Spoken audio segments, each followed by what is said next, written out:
Welcome to health file.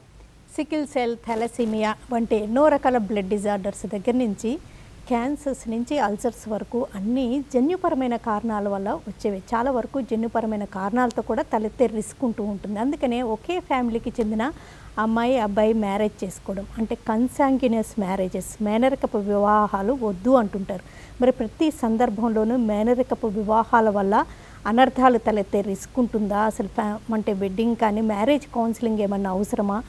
ఎప్పుడైనా genetic టెస్టులు చేయించుకోవడం అవసరమా? జెనెటిక్ టెస్టులో ఏ విషయాలు తెలుస్తుంటాయి? జెనెటిక్ రీజన్స్తో తలెత్తే అవకరాలు కానీ ఎలాంటివి ఉంటుంటాయి? మేనరికపు వివాహాలపై వివరాలు అందించడానికి Apollo hospitals medical geneticist doctor సూర్య బాలకృష్ణ గారు మనతో ఉన్నారు. ఆమెను అడిగి మరిన్ని విషయాలు తెలుసుకుందాం. హలో అండి, welcome to the show. Hello. అసలు మీ సబ్జెక్ట్ గురించి ఒకసారి చెప్తారా? జెనెటిసిస్ట్ అంటే ఏంటి, అసలు ఎలాంటి స్టడీస్ ఉంటుంటాయి? ఓకే, మనము యాక్చువల్లీ జెనెటిక్స్ అంటూ వింటూ ఉంటాము. ఈ మధ్యకాలంలో యాక్చువల్లీ జనుపరంగా వచ్చే సమస్యలని మనము ఎక్కువ గుర్తిస్తున్నాము. దాని మీద యాక్చువల్లీ చాలా పరీక్షలు నడిపిస్తూ ఉన్నాము. సో జన్యుపరంగా వచ్చే జబ్బులకి సంబంధించిన విషయాల గురించి చదివే డాక్టర్లు వాళ్ళకి మెడికల్ జెనెటిసిస్ట్ లేదా క్లినికల్ జెనెటిసిస్ట్ అంటాము. ఓకే. సో ఈ డాక్టర్స్ జనుపరంగా ఉండే సమస్యల గురించి పేషెంట్కి సలహాలు ఇస్తూ ఉంటారు. దాన్ని సమయంగా గుర్తించి దాన్ని ఎలా మేనేజ్ చేసుకోవాలి అనేది గురించి వాళ్ళు గైడెన్స్ ఇస్తారు. ఓకే. మరి ముఖ్యంగా ఈ మేనరికపు వివాహాల గురించి ఒకే ఫ్యామిలీలో అంటే కజిన్స్, అక్క కొడుకు, అన్న కూతురు ఇట్లాగా ఉంటాయి కదండి. ఇలాంటి మ్యారేజెస్ గురించి డాక్టర్స్ ఎప్పుడు నో అంటారు. యాజ్ ఎ జెనెటిసిస్ట్గా మీరేమంటారు? ఓకే, మేనరకం సంబంధం అంటే రక్త సంబంధంలో పెళ్లి చేసుకోవడం. ఇది మన దేశంలో చాలా కాలం నుంచి నడిచే ఒక పద్ధతి. ఒక అమ్మాయి తన స్వంత మేనమామని కావచ్చు లేదా మేనత్త కొడుకుని కావచ్చు, ఇలా చాలా సామాన్యంగా మనము మేనరిక వివాహాలు చూస్తూ ఉంటాము. సో ఇక్కడ ఒక సూచన ఇవ్వాలి అనుకుంటున్నాను. అమ్మమ్మ, నానమ్మ తరంగా వచ్చే మేనరిక వివాహాలు దూరం మేనరికం అంటూ దానివల్ల ప్రమాదాలు జరగదు అనేది ఒక తప్పుడు నమ్మకం. అలాగే మేనరికం సంబంధం లేని వాళ్లలో జన్యుపరంగా సమస్యలు ఉండవు అనేది కూడా తప్పే. ఇప్పుడు మేనరికం అంటే మన దేశంలో చాలా చిరకాలం నుంచి నడుస్తూ వస్తుంది. దీనివల్ల యాక్చువల్లీ సామాజికంగా, ఆర్థికంగా కొన్ని లాభం ఉండడం వల్ల ఎక్కువ ఈ వివాహాలు నడుస్తూ ఉంటాయి. ప్రపంచవ్యాప్తంగా చూస్తే దాదాపు 10% వరకు జరిగే పెళ్ళిళ్ళు మేనరిక వివాహం. అయితే మనం మేనరిక వివాహంలు చేయొద్దు అని చెప్పలేము. కానీ మేనరికం వివాహం చేయబోతున్న వాళ్ళు సరైన సమయానికి టెస్టులు చేసుకొని వాళ్ళలోపు ఉన్న తేడాల గురించి తెలిస్తే దానివల్ల వచ్చే ప్రమాదం నుంచి ఖచ్చితంగా నివారించవచ్చు. కరెక్టే. మీరు చెప్పినట్టు ఏమనుకుంటారంటే ఒకటే ఫ్యామిలీకి చెందిన వాళ్ళైతే మంచి అండర్స్టాండింగ్ ఉంటుంది, ఒకళ్ళు కాకపోతే ఒకళ్ళ సపోర్ట్ ఉంటుంది, అండ్ ఇంకా మోరోవర్ వాళ్ళ ప్రాపర్టీస్ అన్నీ వాళ్ళ దగ్గరే ఉంటాయని కూడా ఆలోచిస్తూ ఉంటారు. అయితే జన్యుపరమైన టెస్టులు చేయించుకుని లేకపోతే మ్యారేజ్ కౌన్సిలింగ్ లాంటి వాటికి వచ్చి ప్లాన్ చేసుకోవచ్చు అంటారా కొంతవరకు? అంటే ఇప్పుడు మేనరికం చేసుకోపోతున్న వాళ్ళు పెళ్ళికి ముందు, పెళ్ళికి తరువాత లేదా కనీసం గర్భం సంభవించిన వెంటనే ఒక జన్యు వైద్యులను లేదా మెడికల్ జెనెటిసిస్ట్ని ఖచ్చితంగా కలవాలి. వాళ్ళ లోపు ఉన్నే తేడాల గురించి సరి సమయంగా గుర్తిస్తే దానివల్ల వచ్చే ప్రమాదాలని ఖచ్చితంగా మనం నివారించవచ్చు. అంటే ఇక్కడ ఒక అండర్స్టాండింగ్ అండి, క్లియర్గా అందరికీ అర్థం అవడానికి మనం డిస్కస్ చేద్దాం. అంటే ఫర్ ఎగ్జాంపుల్ ఒక సికిల్ సెల్ కానీ థాలసీమియా కానీ ఒక ఫ్యామిలీలో రన్ అవుతుంది అనుకోండి. అదే ఫ్యామిలీకి చెందిన అబ్బాయి అమ్మాయి మ్యారేజ్ చేసుకుంటే ఆ జీన్ స్ట్రాంగ్గా ఉండి పుట్టబోయే శిశువు కూడా అలాంటి బ్లడ్ డిజార్డర్ సికిల్ సెల్ కానీ లేకపోతే థాలసీమియా ఇలాంటివి వచ్చే రిస్క్ ఎక్కువ అవుతుంది అనే అండర్స్టాండింగే కదా. మేనరికంలో పెళ్లి చేసుకునే భర్త భార్య లోపు వారసత్వం అంటే జీన్స్ ఒకేలా ఉండొచ్చు. అలాగే వారసత్వం సంబంధించిన తేడాలు కూడా ఒకేలా ఉండొచ్చు. వీళ్ళని క్యారియర్స్ లేదా అణువాంశిక వాహకులు అంటాడు. ఈ క్యారియర్స్ లోపు తేడాలు ఉంటే కూడా దానికి సంబంధించిన లక్షణాలు వాళ్ళలో కనిపించవు. ఇద్దరి క్యారియర్స్లు పెళ్ళి చేసుకున్నాక వాళ్ళ పిల్లలకి ఇద్దరి తేడాలు కలిసి రావచ్చు అని ఒక అవకాశం ఉంటుంది. అలా జరిగితే జనుపరంగా సమస్యలు పుట్టిన వెంటనే లేదా తరువాత కనిపించవచ్చు. ఇలాంటి కనిపించకుండా కూడా వాళ్ళలో ప్యాసివ్గా ఉండొచ్చు ఆ జీన్. లేదు కదా ఫ్యామిలీలో ఈ ప్రాబ్లమ్స్ ఏవి లేవు కదా, ఒక సికిల్ సెల్ కానీ తెలిసి లేకపోతే డెర్మటాలజికల్ సోరియాసిస్ ఇలాంటివి కూడా లేవు కదా అనుకుంటారు. కానీ అది ఉండి అది కనుక ఉంటే పిల్లలకి వచ్చే రిస్క్ ఉంటుంది. క్యారియర్స్కి తెలియదు వాళ్ళ లోపు ఆ తేడాలు ఉంది అని తెలియదు. అది టెస్ట్ చేసే వరకు మనకి అసలు లక్షణాలు కూడా కనిపించకపోవచ్చు.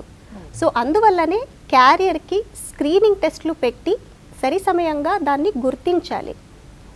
ఒక కాల్ చూద్దామండి. కోటేశ్వరరావు గారు నమస్తే, చెప్పండి. అంటే మ్యాన్రేజ్ ఏం లేదు, నా వైఫ్కి 2 times మిస్క్యారేజ్ అయిపోయింది. సో జెనెటిక్ టెస్ట్లు అన్ని చేపించాము, రిపోర్ట్స్ అన్ని నా దగ్గర ఉన్నాయి. నేను జెనెటిక్ డాక్టర్ని మీట్ అవ్వాలి. ఓకే, సో ప్రెగ్నెన్సీ అనేది మళ్ళీ మిస్క్యారేజెస్ అవుతూ ఉంటే దాన్ని మనం రికరెంట్ ప్రెగ్నెన్సీ లాస్ అని అంటాము. దీనికి కొన్ని కేసెస్లో జన్యుపరంగా కారణాలు ఉండొచ్చు, కానీ ఎక్కువ వరకు అది జన్యుపరంగా కాకుండా వేరే కారణాలు కూడా ఉండొచ్చు. సో కొన్ని కేసెస్లో జన్యుపరంగా కారణం ఉంటే దాన్ని కరెక్ట్ జెనెటిక్ టెస్ట్ ద్వారా మనము కనుక్కోవచ్చు. ఇలాంటి జన్యుపరంగా సమస్యలు కనుక్కున్న తర్వాత దాన్ని నయం చేయలేము, కానీ దానివల్ల యాక్చువల్లీ వచ్చే ప్రమాదాలని నివారించవచ్చు, లేదా మనము ప్రెగ్నెన్సీ ఎలా ప్లాన్ చేయాలి అనేది గురించి ఖచ్చితంగా ఐడియా దొరుకుతుంది. మీరు ఇప్పుడు చెప్పినట్టు మేనరికపు వివాహం కానీ క్లోజ్ ఫ్యామిలీ కొంతవరకు రిలేషన్స్లో మ్యారేజ్ జరుగుతున్నప్పుడు అంటే ముందే జెనెటిక్ టెస్ట్ చేయించుకోవాలా, ప్రెగ్నెన్సీ వచ్చాక చేయించుకోవాలా, ఎట్లా ఉంటుంది ఆ ప్లానింగ్? సో చాలామందిలో పెళ్ళి చేసిన తర్వాత లేదా గర్భం సంభవించిన తర్వాత వస్తారు. కానీ ఐడియల్గా వాళ్ళు పెళ్ళికి ముందు లేదా పెళ్ళి చేసిన వెంటనే రావడం ఇంకా మంచిగా ఉంటుంది. ఎందుకంటే జెనెటిక్ టెస్ట్ అనేది కొద్ది టైం తీసుకుంటుంది, దాన్ని అర్థం చేసుకోవటానికి కొద్ది ఎక్కువ ఎఫర్ట్స్ పెట్టాల్సి వస్తుంది, పేషెంట్తో మళ్ళీ కలవాల్సి వాళ్ళతో చర్చ చేయాల్సి వస్తుంది. సో అలా అన్నప్పుడు మనకి ప్రెగ్నెన్సీ ముందు అంటే గర్భం సంభవించే ముందు ఈ టెస్ట్లు చేసి దాని గురించి పూర్తిగా తెలుసుకొని ముందెళ్ళడం బెటర్. యాక్చువల్గా అయితే మ్యారేజ్ ప్లానింగ్ ముందైతే ఇంకా సేఫ్. ఒక కాల్ చూద్దామండి. హలో హలో, నమస్తే, చెప్పండి. మాట్లాడమంటారా మేడం? చెప్పండి, వినపడుతుంది, అడగండి. మీకోసం మేడం మాది మేనర్కు మ్యారేజ్ అండి. ఓకే, అది మా మదర్దే మేనర్సేనండి. నాకు మా మదర్ వాళ్ళ బ్రదర్ని ఇచ్చారు. నాకు 6 బేబీస్ పుట్టి చనిపోయిన తర్వాత 7th బాబు పుట్టాడండి. ఓకే, అది ఇప్పుడు 14వ సంవత్సరం అండి బాబుకి. చెప్పండి. అది 6th బాబుకి డౌన్ సిస్టిక్ ఫైబ్రోసిస్ అన్నారండి. ఒక బాబుకేమో డౌన్ సిండ్రోమ్ అన్నారు. ఇది జెనెటికల్గా మనం టెస్ట్ చేసుకుంటే ట్రీట్మెంట్ లేదు కదండి.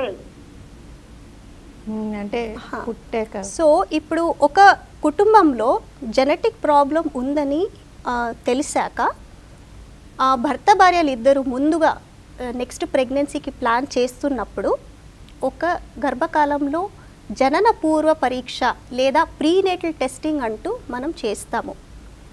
దీంట్లో ఒక స్కాన్ ద్వారా చిన్న సూది పంపించి మాయం శాంపుల్ లేదా బేబీ చుట్టూ ఉన్న ఉమ్మనీరు శాంపుల్ జాగ్రత్తగా తీస్తాము. ఈ శాంపుల్లో శిశు కణాలు ఉంటాయి. ఈ కణాల మీద జన్యు పరీక్షలు పెట్టి తల్లి తండ్రికి ఉన్న లోపం కలిసి వచ్చిందా అనేది గురించి తెలుసుకోవచ్చు. అలా తెలిసాక ఈ పిల్లలకి జబ్బులు వచ్చే అవకాశం ఎక్కువ ఉందని కన్ఫర్మ్ చేసినప్పుడు వైద్యపరంగా సురక్షితంగా 24 వారం వరకు గర్భస్రావ్యం చేసుకోవచ్చు. అది లేదని తెలిసినప్పుడు గర్భంని ముందువరించవచ్చు. సో దీనికి ప్రీనేటల్ టెస్టింగ్ అంటారు. సో ఇలాంటి కుటుంబంలో ఒక పిల్లడికి యాక్చువల్లీ జెనెటిక్ జబ్బు ఉందని తెలిసాక ముందు పిల్లలకి ఇలా రాకుండా చేసుకోవచ్చు. అంటే మేనరికపు వివాహం అయిన తర్వాత కూడా ప్రెగ్నెన్సీ ప్లానింగ్ ముందే జాగ్రత్త తీసుకుంటే రాకుండా జెనెటిక్ ప్రాబ్లమ్స్ రాకుండా కాపాడుకోవచ్చు అంటారు. అవును. అంటే ఏ విధంగా? సో అదే చెప్తున్నాను. ఇప్పుడు ఒక జెనెటిక్ టెస్ట్ చేయడం వల్ల మనకి కొన్ని లాభాలు ఉంటాయి. ఒకటి, పిల్లల్లో ఎలాంటి జబ్బులు ఉందని తెలుస్తుంది, జెనెటిక్ అనేది కన్ఫర్మ్ అవుతుంది. మూడోది, ఆ పిల్లుడికి ట్రీట్మెంట్ మనము ఎలాగా చేసుకోవచ్చు అనేది గురించి కొద్ది క్లారిటీ దొరుకుతుంది. నాలుగోది, అదే కుటుంబంలో ఇంకొక పిల్లుడు ఇలా పుట్టకూడదని మనం చూసుకోవచ్చు. సో అది ప్రీనేటల్ టెస్టింగ్ లేదా జనన పూర్వ టెస్ట్ ద్వారా నడుస్తుంది. అంటే ఆన్ ది హోల్ మీరు చెప్పినట్టుగా ప్రాబ్లం రాకుండా ఆపలేము, కాకపోతే టెర్మినేట్ చేయగలిగే ఛాన్స్ ఉంది. నెక్స్ట్ ప్రెగ్నెన్సీకి ట్రై చేయగలరు. సో భర్త భార్య లో ఉండే లోపం మనం నయం చేయలేము, కానీ దానివల్ల పిల్లలకి బాధ రాకుండా మనం చూసుకోవచ్చు. కాల్ చేద్దామండి శోభా గారిది. శోభా గారు. మేడం నమస్తే అండి. నమస్తే శోభా గారు, చెప్పండి, డాక్టర్ గారు వింటున్నారు. మేడం నమస్తే అండి. మా అక్క వాళ్ళ పాపకి 34 years మేడం. అయితే పోయిన సంవత్సరం ప్రెగ్నెన్సీ వచ్చి బేబీ హార్ట్ బీట్ బాగాలేదని తీసేశారు మేడం, అబార్షన్ అయిందండి. అయితే మళ్ళీ ఇప్పుడు 5 నెలలు కంప్లీట్ అయినాయి మేడం, ప్రెగ్నెన్సీతో ఉంది. అయితే మాయ కిందికి ఉందని చెప్పేసి చాలా బెడ్ రెస్ట్ చెప్పారండి, చాలా జాగ్రత్తగా ఉండమని చెప్పారు. కానీ బ్లీడింగ్ అవుతుంది మేడం, అంటే కొద్దిగా బ్లాక్ అవుతుంది, కొంచెం కొంచెం రెడ్ అవుతుంది అప్పుడప్పుడు. అయితే ఇంజెక్షన్ అవి వేస్తే అంటే గ్రోత్ ఇంకా బాగానే ఉంది మేడం, రిపోర్ట్స్ అన్ని తీపిస్తూనే ఉన్నాం ఎప్పటికప్పుడు, కానీ అట్లా అవుతుంది అని చెప్పారండి. శోభా గారు, సారీ ఫర్ ది ఇంటరప్షన్ అండి. అంటే మనం బేసిక్ అయితే జెనెటిసిస్ట్తో మాట్లాడుతున్నామండి, గైనకాలజిస్ట్తో కాదు. అంటే జెనెటిక్ రీజన్స్ ఏమైనా ఉన్నాయా అని అడగాలనుకుంటున్నారా, మేనరికపు వివాహమా, ఇది కూడా క్లారిటీ ఇస్తే మేడం క్లియర్గా ఆన్సర్ చేయగలరు. మేనరికం కాదండి. ఓకే, అయితే ఇది కంప్లీట్గా గైనిక్ రిలేటెడ్ ప్రాబ్లం అనుకోవచ్చు కదా. ఆబ్స్టెట్రిక్ రిలేటెడ్ ప్రాబ్లం ఇది గర్భం చూసే డాక్టర్ని కలిస్తే వాళ్ళు కరెక్ట్గా గైడ్ చేస్తారు. ఓకే, అయితే ఈ జెనెటిక్ రీజన్స్ తోటి పుట్టబోయే శిశువు అవకరాలు కూడా ఉంటుంటాయి, కాల్ లేకుండా పుట్టడం, చేయలేకుండా పుట్టడం, ఇంకా క్లెఫ్ట్ లిప్ అని లిప్ ఇలాంటి అన్నిటికి కూడా మేనరికపు వివాహాల కారణం అట్లని కాదు. ఇప్పుడు మనం ఏదైనా ఒక బర్త్ డిఫెక్ట్ అని చూస్తే దానికి జనుపరమైన కారణం కొన్ని కేసెస్లో ఉంటుంది, చాలా ఎక్కువ కేసెస్లో అది నాన్ జెనెటిక్ కారణంగా కూడా రావచ్చు. అది బేసిక్లీ న్యూట్రిషన్ రిలేటెడ్ ఉండొచ్చు. కొన్ని ఎసెన్షియల్ మినరల్స్, వైటమిన్స్ తగ్గితే కూడా బర్త్ డిఫెక్ట్స్ వస్తాయి. చాలా సామాన్యంగా మనము ఫోలిక్ యాసిడ్ డెఫిషియన్సీతో కొన్ని నరాల సంబంధించిన తేడాలు చూస్తూ ఉంటాం, న్యూరల్ ట్యూబ్ డిఫెక్ట్స్ అని. సో ఇది న్యూట్రిషనల్ ఉండొచ్చు, లేదా కొన్ని డ్రగ్స్, మెడిసిన్ ఎక్స్పోజర్ వల్ల కూడా కొన్ని బర్త్ డిఫెక్ట్స్ రావచ్చు. తల్లి మదర్స్ యాక్చువల్లీ స్మోక్ చేస్తే కానీ, డ్రింక్ చేస్తే కానీ దానివల్ల కొన్ని బర్త్ డిఫెక్ట్స్ రావడానికి అవసరం ఉంటుంది. సో ఇలా చాలా నాన్ జెనెటిక్ కారణాలు కూడా ఉంటాయి. కొన్ని కేసెస్లో మాత్రం ఇది జనుపరంగా కారణాల వల్ల జరుగుతాయి అన్నమాట. అండ్ దాంట్లో కూడా అన్ని మేనరికం వల్లనే జరుగుతుందని కాదు. సో మేనరిక వివాహం బయట కూడా యాక్చువల్లీ జన్యు సమస్యలు ఉంటుంది. సో ఎవరికైనా ఏ వయసులో కూడా జన్యుపరంగా ప్రాబ్లమ్స్ కనిపించవచ్చు, అబ్బాయిలో కనిపించవచ్చు, అమ్మాయిలో కనిపించవచ్చు, చాలా తీవ్రంగా ఉండొచ్చు, చాలా తేలికగా కూడా ఉండొచ్చు. కాల్ చేద్దామండి. హలో. హలో, నమస్తే అమ్మా. నమస్తే వెంకటేష్ గారు, చెప్పండి. మా అమ్మాయికి 2 మగపిల్లలమ్మా. ఒకడికేమో 5 సంవత్సరాలు, ఒకడికేమో 2 సంవత్సరాలు ఉన్నారమ్మా. అయితే ఇద్దరికి బాగా మాటలు రావట్లేదమ్మా.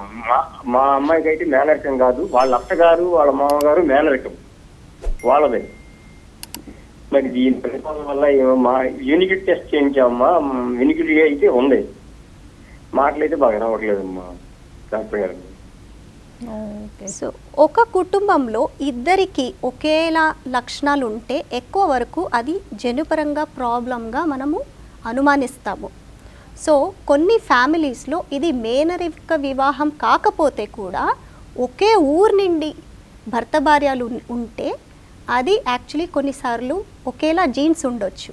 అంటే తరతరాల ముందు యాక్చువల్లీ పెళ్ళి జరిగింటే వీళ్ళకి దాని గురించి ఐడియా ఉండదు కాబట్టి అది మేనరికం కాదు అనుకుంటారు.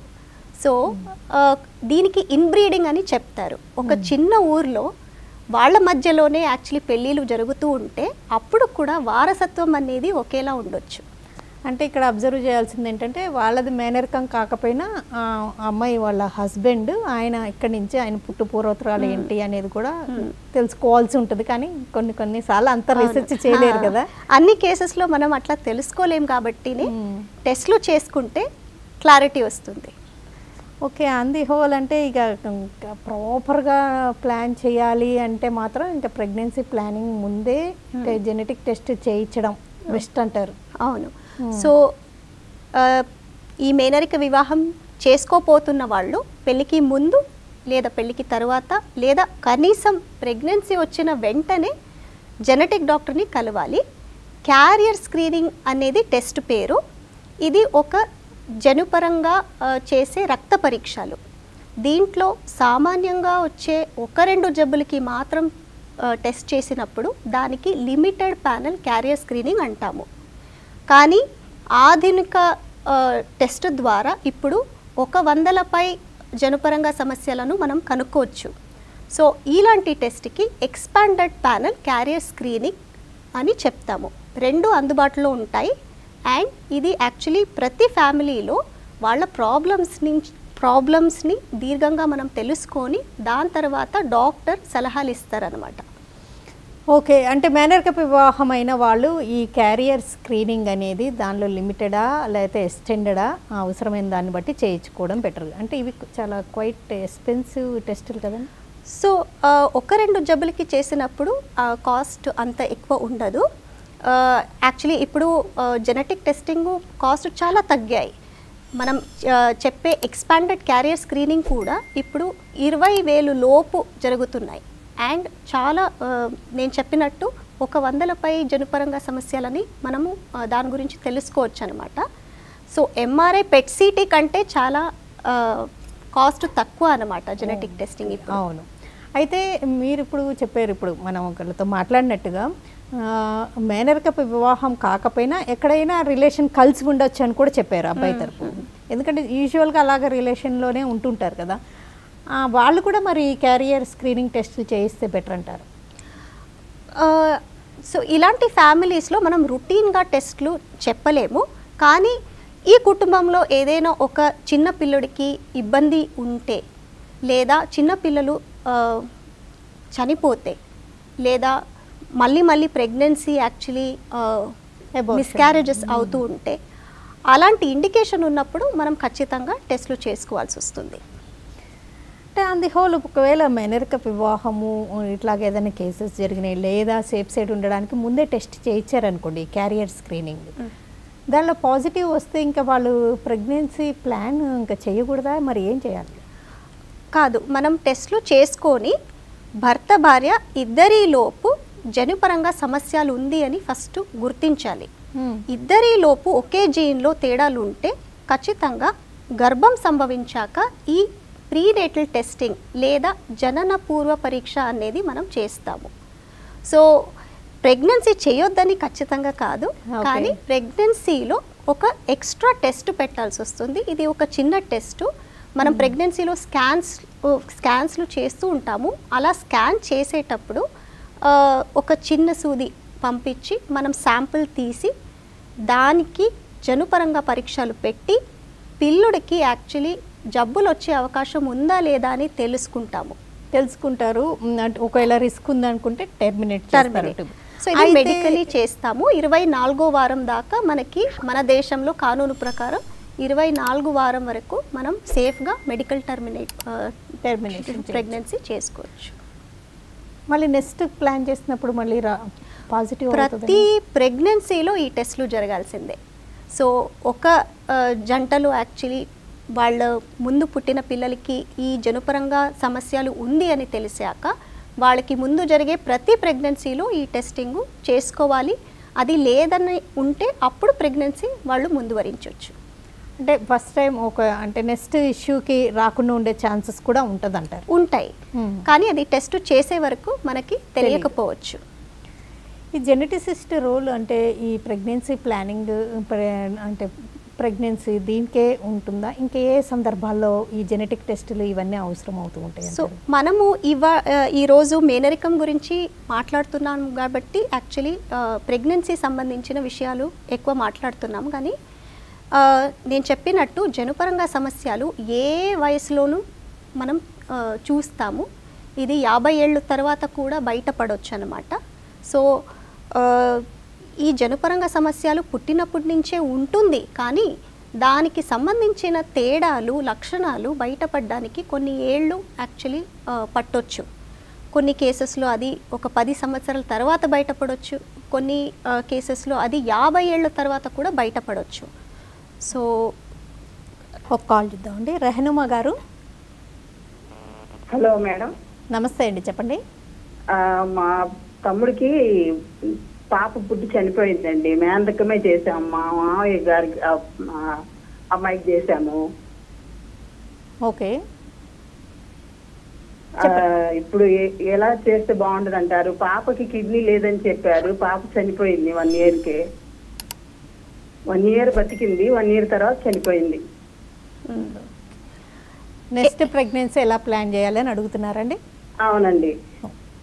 సో ఇలాంటి పేషెంట్స్ మన దగ్గరికి వచ్చినప్పుడు మనము డీటెయిల్గా హిస్టరీ తీసుకుంటాము. అంటే వాళ్ళ కుటుంబంలో ఉండే సదస్యుల గురించి, ఎవరెవరికి జబ్బులు ఉంది, వాళ్ళ లక్షణాలు ఏంటి, వాళ్ళకి మిగతా టెస్టులు చేసినప్పుడు ఎలాంటి రిపోర్ట్ వచ్చాయి, అవన్నీ చూసిన తర్వాత ఇది జనుపరంగా ఉండొచ్చా లేదా అనేది గురించి మనకి తెలుస్తుంది.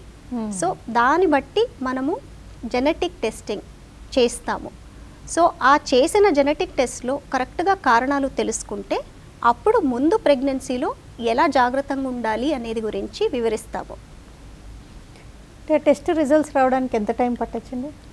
సో ఇది నేను చెప్పిన 1-2 సామాన్య జబ్బులకైతే చిన్న టెస్ట్ జరుగుతుంది, అది ఒక 2 వారం లోపు మనకి దొరికిపోతుంది.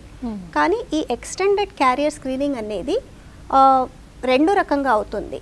యాక్చువల్లీ ఇది కొద్ది కాస్ట్ ఎక్కువ, ఇంకా మన ఇండియన్ సిచ్యువేషన్లో చూస్తే కొద్ది కాస్ట్ ఎక్కువ కాబట్టి కొంతమంది యాక్చువల్లీ ఫస్ట్ తల్లిలో చేసుకుంటారు.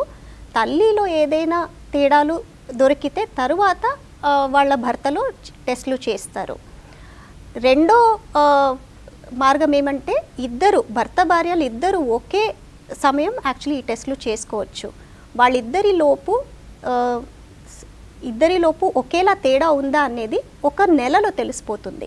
1 మంత్ టైం పడుతుంది. అందువల్లనే ఇది ప్రెగ్నెన్సీ వచ్చిన వెంటనే వస్తే మనము ఈ టెస్టులు అవన్నీ కంప్లీట్ చేసి వాళ్ళని గైడ్ చేయడానికి టైం ఉంటుంది.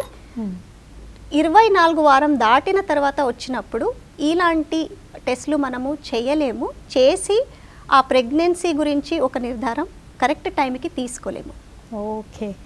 ఓకేనండి. డాక్టర్ సూర్య బాలకృష్ణన్ గారు, థ్యాంక్స్ అలాట్ అండి. Thank you. డాక్టర్ గారు చెప్పినట్టుగా ఫస్ట్ ఆఫ్ ఆల్ మేనరికపు వివాహాలు కానీ క్లోజ్ రిలేటివ్స్లో వివాహాలు, ఒకటే ఫ్యామిలీకి చెందిన వివాహాలు ఎంత వీలైతే అంత అవాయిడ్ చేయడం బెటర్ అని. ఇప్పటికీ స్టిల్ మేనరికపు వివాహాలు జరుగుతూనే ఉన్నాయి కాబట్టి ముందుగా కౌన్సిలింగ్, ఒకసారి వీలైతే ముందే జెనెటిక్ టెస్టింగ్ చేయించుకుంటే ఆ క్యారియర్స్గా జన్యుపరంగా వచ్చే సమస్యలు ఇద్దరిలో ఎంతవరకు ఉన్నాయని ముందే గెస్ చేసి వీలైతే అసలు అలాంటి వివాహాలు ఎంకరేజ్ చేయకుండా కాపాడచ్చు. లేదా ఒకవేళ మ్యారేజ్ అయిపోతే ప్రెగ్నెన్సీ ప్లానింగ్ ముందే టెస్ట్ చేయించడం, లేదా గర్భం దాల్చిన వెంటనే టెస్ట్ చేయించుకోవడం చాలా ఇంపార్టెంట్. లేదా పుట్టబోయే శిశువుకి అలాంటి జన్యుపరమైన లోపాలు లేకుండా కాపాడుకోవచ్చని, అంతేకాకుండా జన్యుపరమైన క్యారియర్గా అలాగ ఉండి వాళ్ళలో ఎలాంటి లక్షణాలు లేకుండా కూడా ఉన్నప్పుడు క్యారియర్ స్క్రీనింగ్ అని, వాటి లిమిటెడ్ అని, ఎక్స్టెండెడ్ క్యారియర్ స్క్రీనింగ్ అని ఇలాంటి టెస్టులతోటి ఈ సమస్యలన్నింటినీ ముందే నిర్ధారించుకోవచ్చని. ఫస్ట్ ఆఫ్ ఆల్ డాక్టర్స్ ఈ మేనరికపు వివాహాలు ఎంకరేజ్ చేయరని Apollo hospitals medical geneticist doctor Surya Balakrishnan గారు తెలియజేశారు. ఇది వాళ్ళ health file. Keep watching TV5.